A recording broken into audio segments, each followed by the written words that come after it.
जो जितने क्वेश्चंस पूछेगा उसके कंसेप्ट्स उतने ही क्लियर होंगे और जितने कंसेप्ट्स क्लियर होंगे उतने ही आपको याद होते जाएंगे। Welcome to subscribers of target 100 mathematics. हाँ जी, 10th क्लास। ये पेपर है अक्टूबर 2024 का। चलिए देखते हैं आपकी बोर्ड एग्जाम की तैयारी कैसी चल रही है।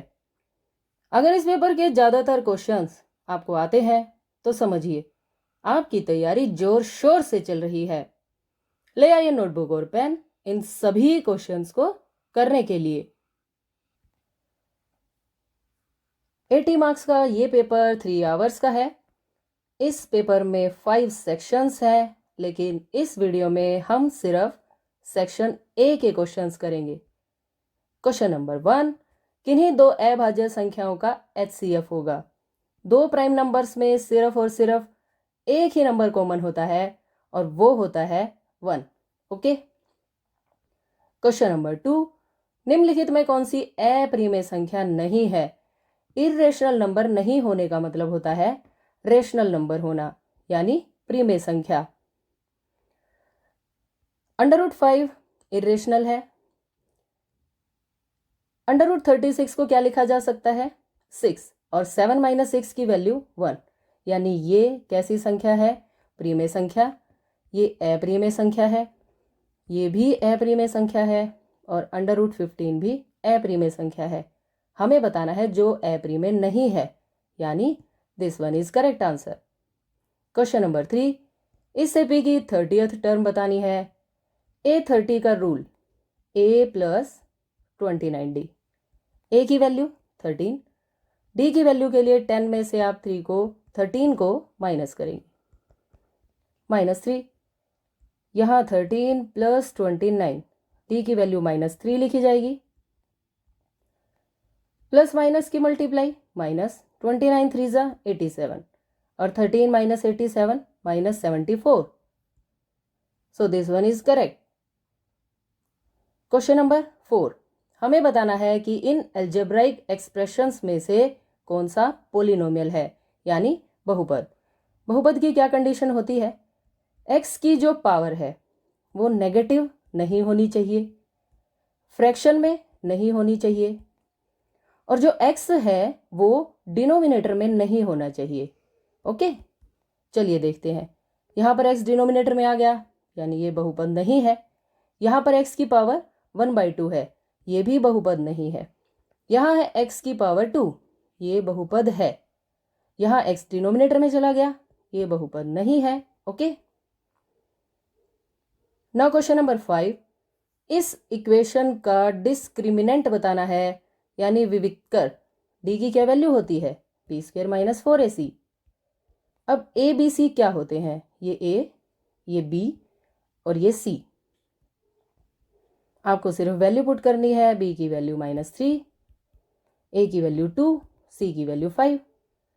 -3 का स्क्वायर 9, 4 2 ज़ा 8 5 ज़ा 40, और 9 - 40 की value -31। So this one is correct. Question number 6, इन दो पॉइंट्स के बीच का डिस्टेंस बताना है। क्या होता है डिस्टेंस फॉर्मूला, x2 - x1 का स्क्वायर प्लस y2 - y1 का स्क्वायर √। ओके, पहले नंबर में से पहला नंबर माइनस करना है, यानी 6 - 5। दूसरे नंबर में से दूसरा, 4 में से जब आप -2 को माइनस करेंगे तो ये क्या बन जाएगा, प्लस। अगर पहले से ही माइनस हो तो प्लस बन जाता है। 6 - 5 1, और 1 का स्क्वायर 1। 4 + 2 6, 6 6 जा 36। 36 में जब आप 1 ऐड करेंगे तो ये बनेगा 37। √ As it is, this one is correct.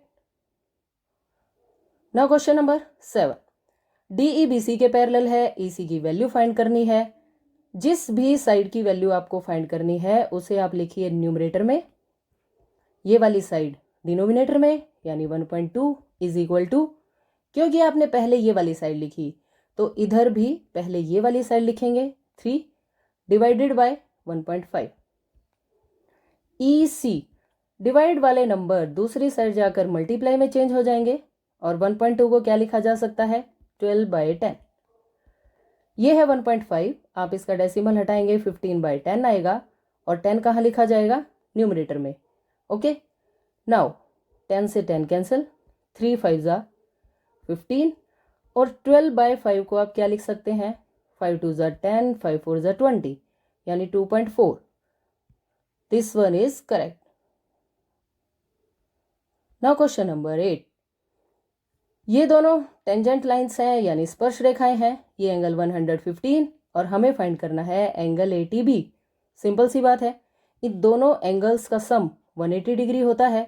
अगर आप 180 में से 115 को कर देंगे माइनस तो ये आएगा 65। सो this one is correct answer.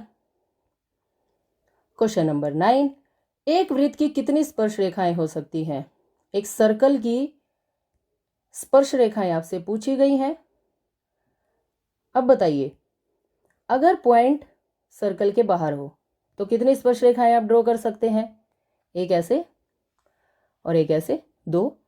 अगर पॉइंट सर्कल के ऊपर हो तो सिर्फ एक ही लाइन ड्रॉ हो सकती है, और अगर पॉइंट सर्कल के अंदर हो तो कोई भी टेंजेंट लाइन ड्रॉ नहीं हो सकती। लेकिन इसने पॉइंट के बारे में तो कुछ कहा ही नहीं, सिर्फ ये कहा है एक वृत्त की कितनी स्पर्श रेखाएं हो सकती हैं, अपरिमित रूप से अनेक यानी इनफाइनाइट। क्वेश्चन नंबर 10, यहाँ पर आपको 1045 की वैल्यू पुट करनी है जो कि 1 होती है, और 1 का स्क्वायर 1, 1 + 1, 0/2 की वैल्यू क्या होगी, 0। This one is correct answer.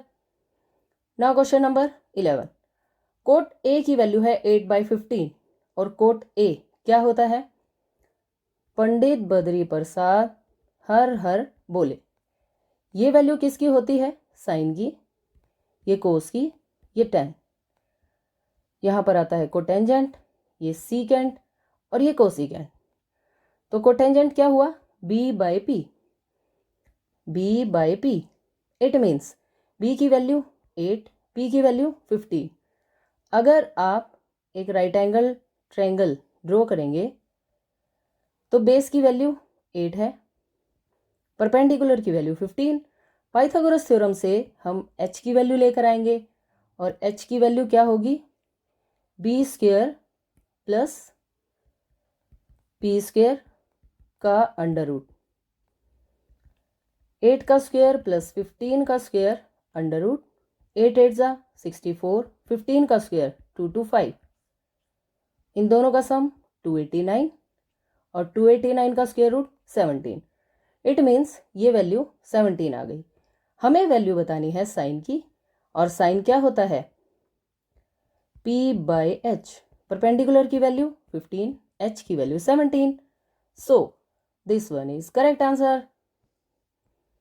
Now question number 12, ये आइडेंटिटी है कौन सी, secant square theta minus tan square theta is equal to 1।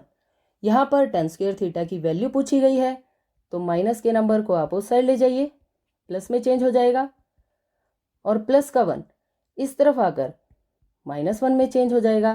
तो फिलअप में क्या लिखा जाएगा, secant square theta. This one is correct answer. Okay, now question number 13, एक सर्कल का डायमीटर गिवन है और हमें क्षेत्रफल यानी एरिया बताना है। बताइए अब एरिया का क्या फॉर्मूला होता है, सर्कल का एरिया πr²। अगर डायमीटर की वैल्यू r है तो रेडियस त्रिज्या कितनी हो जाएगी, डायमीटर का हाफ यानी r/2।